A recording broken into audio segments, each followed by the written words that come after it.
Good morning everyone. आज हम क्या करेंगे, एस्ट्रोनॉमिकल टेलीस्कोप के बारे में पढ़ेंगे। एस्ट्रोनॉमिकल टेलीस्कोप आप सबको पता है कि क्या होता है। स्पेस के लिए जब हम क्या करते हैं, मून हो गया, सैटेलाइट हो गया, स्टार्स हो गया, उनको देखने के लिए जिस टेलीस्कोप का यूज़ करते हैं वो टेलीस्कोप का नाम है एस्ट्रोनॉमिकल टेलीस्कोप। इसमें दो लेंसेज, कॉन्वेक्स लेंसेज यूज़ होते हैं। एक का क्या होता है, लार्जर अपर्चर होता है जो ऑब्जेक्टिव लेंस होता है, और दूसरे का क्या होता है, स्मॉलर अपर्चर होता है। ठीक है, इसका अपर्चर क्या होगा, आई लेंस का स्मॉलर होगा। ध्यान रखें थोड़ा सा। ठीक है, जिसका स्मॉलर अपर्चर वो आई लेंस, जिसका लार्जर अपर्चर वो क्या, ऑब्जेक्टिव लेंस। अब हमें पता है कि ये क्या करेगा, कॉन्वेक्स लेंस जो भी रे ऑफ लाइट इससे पास होगी ये क्या करेगा, इसकी फोकल लेंथ पे कन्वर्स कर देगा यहाँ पे। ठीक है, जहाँ जैसे पे कन्वर्स कर देगा। और उसी तरह ऑप्टिकल सेंटर जो सेकेंड रे आएगी वो कहाँ कन्वर्ज होगी, इसके फोकल लेंथ पे, जितनी इसकी फोकल लेंथ होगी। ठीक है, यहाँ तक का डिस्टेंस इसकी फोकल लेंथ होगी तो वहाँ पे कन्वर्स कर देगा रे ऑफ लाइट को। ये ऑप्टिकल सेंटर C1 होता है। ये आ गया। सेकंड कंडीशन है बच्चे, ये जो रे आती हैं बिल्कुल parallel to the principal axis pass हो जाती हैं सेकंड कॉन्वेक्स लेंस से। ठीक है, और सेकंड होती है जो ऑप्टिकल सेंटर से जो रे चली आती है, क्या ये रे मिलती है बेटा, ये रे नहीं मिलती हैं। इसलिए हम बोलते हैं कि इन रे को रिटर्न करना पड़ता है। जहाँ जिस पॉइंट पे ये रिटर्न होकर मिलती हैं वो पॉइंट क्या बन जाता है, इसकी इमेज बन जाता है। यहाँ जैसे क्या बन जाएगी, इसकी इमेज बन जाएगी। ऑब्जेक्टिव वाले के लिए A प्राइम B प्राइम बन जाएगी, और आई वाले के लिए ये बन जाएगी। अब बात आती है कि अल्फा और बीटा एंगल क्या होंगे। ये बोलता है अल्फा और बीटा एंगल होंगे, इमेज के साथ बनने वाला एंगल होगा बीटा, ऑब्जेक्ट के साथ बनने वाला एंगल होगा अल्फा, जो हमारी मदद करेगा क्या निकालने में, मैग्नीफाइंग पावर निकालने में। ये होगा बीटा एंगल बेसिकली। ठीक है,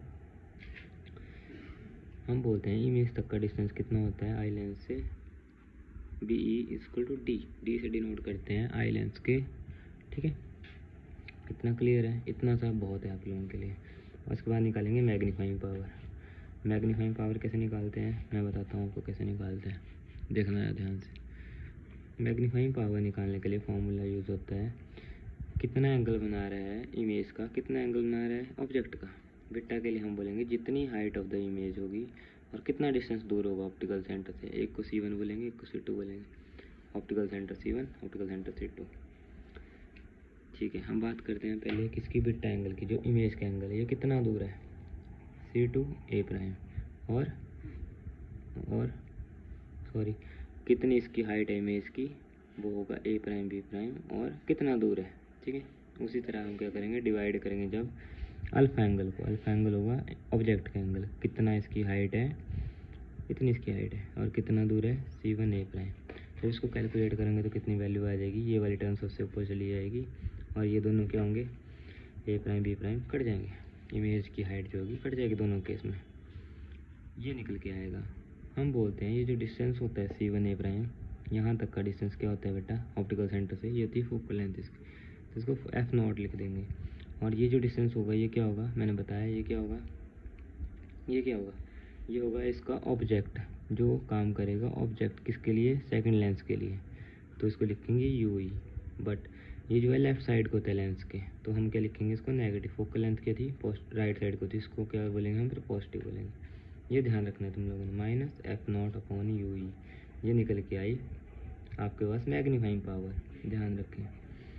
अब हमें चाहिए in term of lens maker formula, तो लिख दो लेंस मेकर फार्मूला, ये लिख दिया लेंस मेकर फार्मूला। अब ये बोलता है कि ऑब्जेक्टिव लेंस, अगर हम आई लेंस की बात करते हैं तो यू क्या हो जाएगा, UE, और बी क्या हो जाएगा D। बट देखना है आपको ऑब्जेक्ट कितना है आई के लिए, ये वाली साइड लेफ्ट साइड है तो नेगेटिव, इमेज की भी डिस्टेंस नेगेटिव, तो 1/UE, नेगेटिव नेगेटिव पॉजिटिव हो जाएंगे, -1/D इसको 1/F।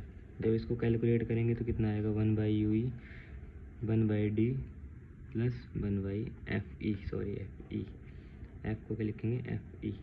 इतना क्लियर है। 1/UE को क्या लिख सकते हैं, अगर कॉमन ले ले 1/FE को, अगर ये कॉमन आ जाए तो कितना आ जाएगा, 1 + FE/D। ठीक है, ये निकल के आ जाएगा, FE को कॉमन ले लेंगे जब, ये आ गया।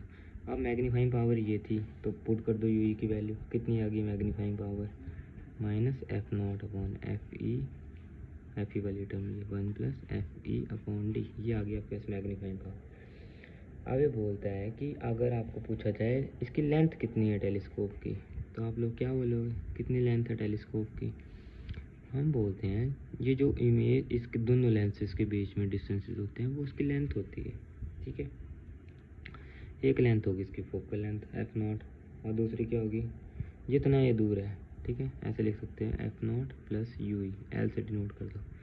f0 क्या था, f0 को f0 लिखेंगे, ui को क्या लिख सकते हैं बच्चों, अगर इसको अपोजिट कर दिया जाए तो क्या लिखेंगे, F E D upon F E plus T. ये आ गई किसके लिए, लेंथ किसके लिए आ गई है, ये फर्स्ट जो हम निकाल रहे थे इस वाले केस के लिए आ गई। अगर हम सेकंड केस की बात करें,